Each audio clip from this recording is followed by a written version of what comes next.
আসসালামু আলাইকুম ছোট্ট বন্ধুরা।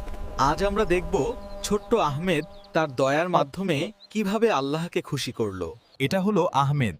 আহমেদ খুব ভালো ছেলে। সে প্রতিদিন নামাজ পড়ে এবং সবার সাথে ভালো ব্যবহার করে। একদিন বিকেলে আহমেদ তার বাড়ির বাগানে খেলছিল। চারপাশটা ছিল খুব সুন্দর।